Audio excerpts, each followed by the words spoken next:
আসসালামু আলাইকুম রহমতুল্লাহ বারাকাতুহ। আপনি যখন আল্লাহর পক্ষ হয়ে আল্লাহর জন্য দিনের কাজ করেন, দিনের ফজিলত আদায় করেন, তখন আল্লাহ তাআলার কাছে যখন আপনি আল্লাহর কাছে দোয়া চান, সেই ফজিলত অনুসারে যখন আল্লাহ তাআলা আপনার দোয়া কবুল করেন,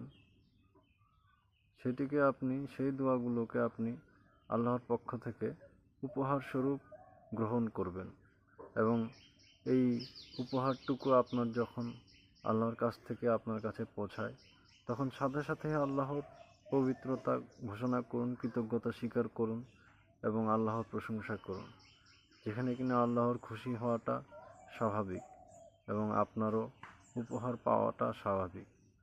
সকল প্রশংসা আল্লাহর জন্য, যিনি সকল সৃষ্টিকুলের মালিক। সবাই বেশি বেশি আল্লাহর তাওয়াক্কুল করবেন, আল্লাহর আনুগত্য স্বীকার করবেন এবং বেশি বেশি সালাম দান করবেন। ধন্যবাদ সবাইকে। আসসালামু আলাইকুম রহমতুল্লাহি ওয়া বারাকাতুহু।